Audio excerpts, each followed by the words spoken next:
प्रिय विद्यार्थियों नमस्कार। हिंदी की ऑनलाइन शिक्षण व्यवस्था में आप सबका हार्दिक अभिनंदन स्वागत। आइए प्रारंभ करते हैं हिंदी का शिक्षण।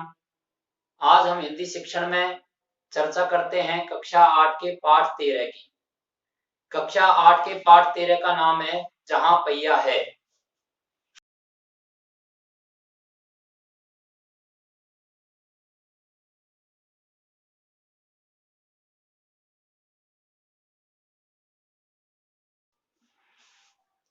इससे पहले के वीडियो में हम पाठ 13 के शब्दार्थों के बारे में चर्चा कर चुके हैं। अब इस पाठ को समझने की दृष्टि से इस पाठ की कहानी को समझेंगे। जहां पहिया है, इस पाठ को समझने के लिए इस पाठ में 2-3 शब्द आए हैं, उन पर विशेष ध्यान देने की आवश्यकता। उन शब्दों को यदि हम समझ जाते हैं तो ये संपूर्ण पाठ हमारी समझ में आ जाता है। और उसमें से जो शब्द हैं उनमें एक शब्द है जंजीर।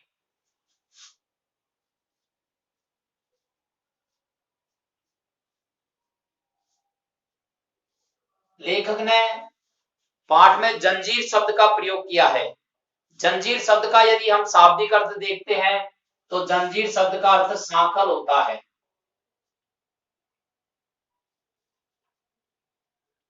या इसको श्रृंखला भी कह सकते हैं। इसका जो भाव होता है वह होता है बंधन।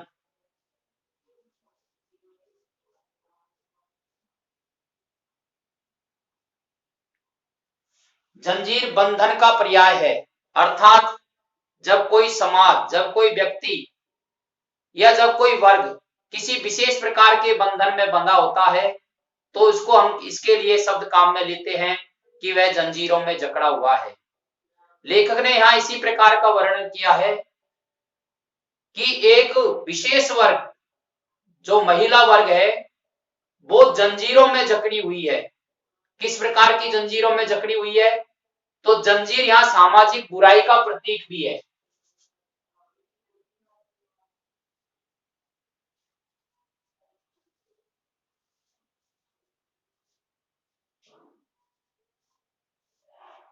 सामाजिक बुराई क्या है? इस पाठ के अंदर जिस सामाजिक बुराई का उल्लेख किया है वह है पुरुष प्रधान समाज।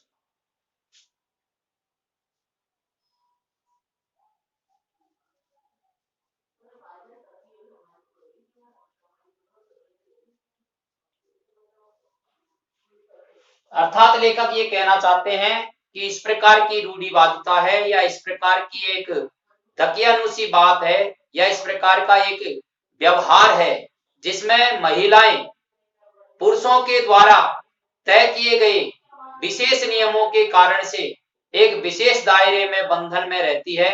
उनको बाहर निकलने की स्वतंत्रता नहीं रहती है और उनका जो जीवन है वह रोजमर्रा के घिसे पिटे जीवन के अनुसार ही उनका जीवन व्यतीत होता रहता है। इस प्रकार की कुछ बातें और इस पाठ के अंदर जंजीर शब्द को लेकर के बताई गई है। दूसरा जो शब्द है इसमें वो है पहिया। पाठ का नाम भी यही है, जहां पहिया है। तो यहाँ जो पहिया शब्द है यह गतिशीलता का प्रतीक है।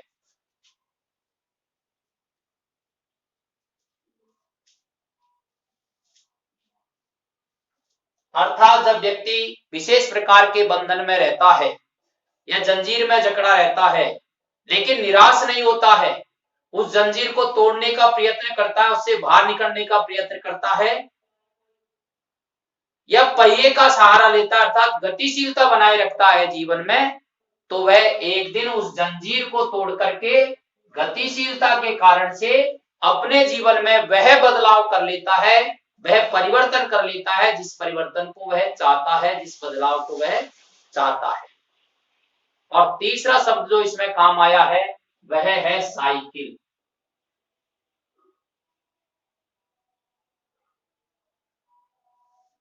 साइकिल यहाँ आजादी का प्रतीक है।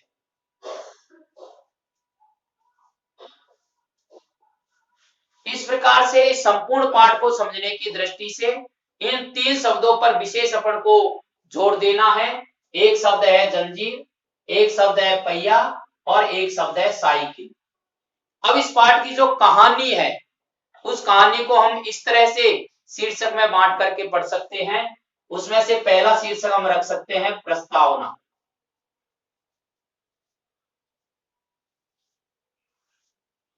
इस पाठ के लेखक है पी साईनाथ। पी साईनाथ ने इस पाठ की प्रस्तावना में यह बताया है कि जंजीरों में जकड़े हुए लोग, जंजीरों में बंधे हुए लोग या विभिन्न प्रकार की सामाजिक बुराइयों से ग्रसित लोग किसी न किसी प्रकार से इस प्रकार का रास्ता निकाल ही लेते हैं कि वे इससे मुक्त हो जाते हैं। और वो रास्ता जो निकालते हैं वो अलग अलग प्रकार के रास्ते होते हैं। कई बार जिसकी कल्पना नहीं होती है, ऐसे छोटे छोटे जो काम है वो आगे चल करके आंदोलन का रूप ले लेते हैं। और जिनको लोग छोटा काम समझते हैं वही काम लोगों की आजादी का प्रतीक बन जाता है। इसी प्रकार का एक उदाहरण पी साईनाथ ने इस पाठ में समझाया है। तमिलनाडु के पुडुकोट्टई जिले की कहानी है। पुडुकोट्टई जो जिला है यह बहुत ही पिछड़ा हुआ जिला है और वहां की जो महिलाएं हैं वो वहां के पुरुष प्रधान समाज के कारण से एक विशेष प्रकार के बंधन में, एक विशेष प्रकार के दायरे में बंधी हुई है। घर से बाहर निकलने की उनको स्वतंत्रता नहीं है। इन सब बातों से विवश होकर के और वहां की महिलाओं ने और एक माध्यम अपनाया उस जंजीर से बाहर निकलने का, उस बंधन से बाहर निकलने का, और वह माध्यम है साइकिल। तो दूसरा बिंदु हम इसमें ये ले सकते हैं, साइकिल का प्रभाव।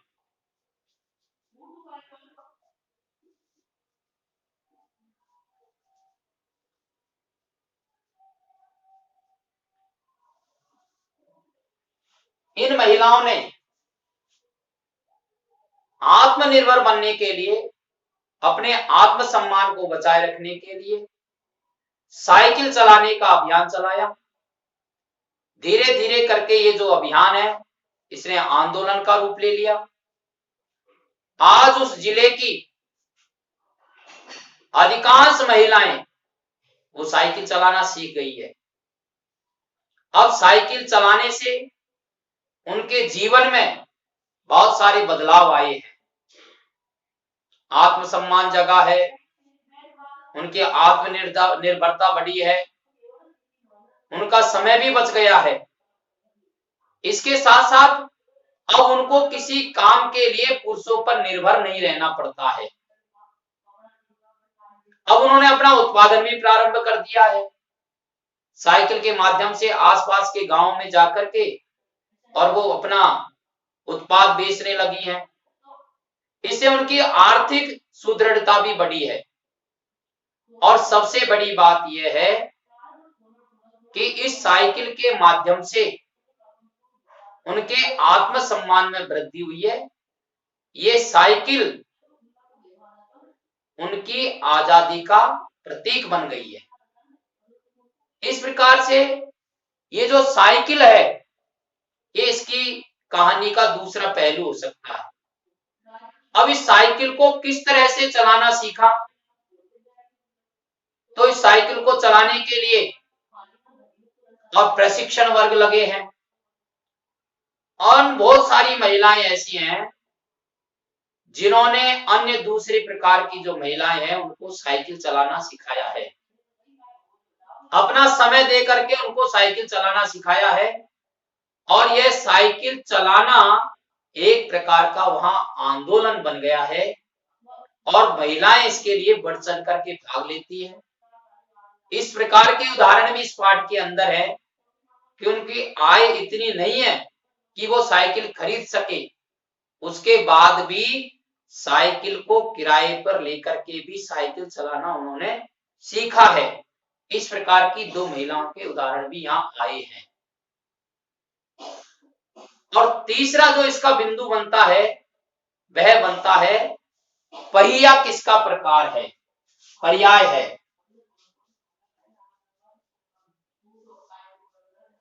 पाठ का जो शीर्षक है वो है जहां पहिया है। तो लेखक ने इस पाठ का जो शीर्षक जहां पहिया है ये क्यों रखा है, तो अंत में, पाठ के अंत में लेखक ने इस बात को स्पष्ट किया है कि इस पाठ का जो शीर्षक जहां पहिया है वो इसलिए रखा गया है कि पहिया गतिशीलता का प्रतीक है। महिलाओं ने निरंतर अपना जीवन को गतिशील बनाए रखा। उन्होंने अपनी आजादी का काम लगातार करती रही। बंधन से बाहर निकलने का हर बार वो विचार करती रही और एक दिन ऐसा आया कि ये साइकिल, ये पहिया उनकी आजादी का प्रतीक बना, उनके आत्मसम्मान का प्रतीक बना। यद्यपि साइकिल चलाने से पहले बहुत सारी कठिनाइयां उनको आई।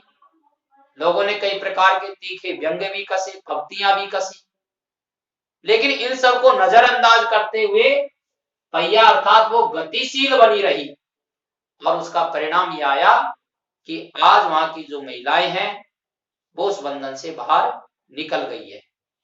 इस प्रकार से ये जो संपूर्ण पाठ है, इसकी कहानी को मैंने आपके बीच में रखा है। अब इस कहानी के जो प्रश्न हैं उनको भी दो भागों में बांटा है। जंजीर से कुछ प्रश्नों का निर्माण किया है, कुछ प्रश्नों का निर्माण साइकिल से किया है और कुछ प्रश्नों का निर्माण शीर्षक से किया गया। तो अभी हम इस वीडियो में और जंजीर से बने हुए प्रश्नों की चर्चा करेंगे।